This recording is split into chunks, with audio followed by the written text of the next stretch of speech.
अगर आप हमारे इस चैनल पर नए हैं तो जो नीचे लाल कलर का बटन दिया होता है उसको दबाकर आप चैनल को सब्सक्राइब करें। फ्री में सब्सक्राइब होता है। अस्सलाम वालेकुम। एक चुगलखोर का किस्सा आज हम आपको इस वीडियो के अंदर बताने वाले हैं। इस वीडियो को ज़्यादा से ज़्यादा शेयर करिएगा और लाइक करिएगा। आइए जानते हैं। एक शख्स ने बाज़ार में देखा कि एक शख्स अपना गुलाम बेच रहा है और यह आवाज़ भी लगा रहा है कि यह बहुत अच्छा गुलाम है। इसके अंदर इसके अलावा कोई और ऐब नहीं कि यह कभी कभी चुगली करता है। किसी शख्स ने यह आवाज़ सुनी। उसने सोचा कि इसमें तो कोई ऐब नहीं है और चुगली खाना तो आम बात है। इसमें क्या खराबी है, इस गुलाम को ख़रीद लेना चाहिए। चुनांचे उसने सौदा करके वह गुलाम ख़रीद लिया और अपने घर ले आया।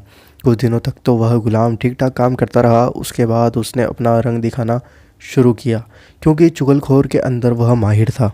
इसलिए चुगलखोरी के अंदर उसने अपना करतब दिखाया और सबसे पहले वह मालकिन के पास गया और उससे जाकर कहा कि आपके शौहर जो मेरे आका हैं वह किसी और औरत से ताल्लुक़ रखते हैं और उनके पास आते जाते हैं और जल्दी ही वह तुझे छोड़कर उससे शादी कर लेंगे। और मैं तेरी भलाई के लिए तुझे बता रहा हूँ, किसी और को मत बताना। यह बातें सुनकर बीवी बहुत घबराई और परेशान हुई। फिर खुद गुलाम ही ने उसकी परेशानी का इलाज बताया कि मुझे एक तरकीब आती है, तुम उस पर अमल कर लो।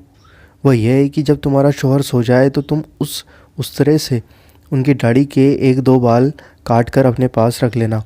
फिर देखना क्या होता है। फिर वह हमेशा तुम्हारे होकर रहेंगे और तुम्हारे पास रहेंगे और कभी किसी दूसरी औरत की तरफ नज़र नहीं उठाएंगे। औरत ने जवाब दिया कि यह क्या मुश्किल काम है, यह तो मैं आज ही कर लूँगी। खुदा न करे कल को कुछ और हो गया तो क्या होगा। और अब वह गुलाम उसके आका के पास चला गया, मालकिन के हस्बैंड के पास चला गया और उससे कहा कि तुम्हारी बीवी ने दूसरे मर्दों से नाजायज़ ताल्लुकात हैं और जल्दी ही वह आपको छोड़कर जाने वाली है और उसने यह ठान ली है कि वह आज रात आपको उस तरह से कत्ल कर देगी, ज़िबा कर देगी। अगर आपको मेरी बात का यकीन न हो तो आप झूठ मूठ सोकर देखना और गला न कट जाए तो बताना। चुनांचे वह आका जाकर झूठ मूठ सो गया और इधर बीवी इंतज़ार में थी कि कब उनकी आंख लगे तो मैं अपना काम करूं। मियाँ को नींद कहाँ आती, इसलिए उन्होंने बनावटी खर्राटे लेना शुरू कर दिया। अब बीवी को यकीन हो गया कि मियाँ साहब को नींद आ गई है। फ़ौरन उस्तरा लेकर पहुंची और अभी हल्का सा उस्तरे को गले पर रखा ही था कि आका ने फ़ौरन आंखें खोल दी और बीवी को पकड़ लिया और पकड़कर कहा कि अच्छा तुम मुझे ज़िबा करना चाह रही थी। गुस्सा तो पहले से ही आ रहा था। उस आका ने उस बीवी की एक न सुनी और उस तरह से उन्हीं की बीवी को ज़िबा कर दिया, कत्ल कर दिया। जब बीवी के ख़ानदान वाले पहुँचे तो बीवी के ख़ानदान वालों ने उसके शौहर को पकड़कर ज़िबा कर दिया। अब शौहर के ख़ानदान वाले भी आ गए और दोनों के ख़ानदानों में खूब झगड़ा हुआ और बहुत से लोग कत्ल हो गए। आपने देखा कि उस गुलाम ने ज़रा सी चुगली से किस तरह से दोनों ख़ानदानों को तबाह कर दिया और एक अच्छे खासे घर को पूरी तरीके से बिगाड़ दिया। इसलिए इस चुगली को शरीयत ने हराम करार दिया है। अब चाहे चुगली हर जगह कत्ल न कराए मगर दिल तो टुकड़े टुकड़े ही हो जाते हैं। अब तक बहू और सास में बड़ी मोहब्बत थी, लेकिन अब चुगली लगाकर दोनों के दिल फाड़ दिए। अब तक ससुर अपनी बहू के साथ बड़ी शफ़क़त के साथ पेश आता था, लेकिन सास ने उसके कान भरकर बहू की तरफ से उसका दिल फाड़ दिया।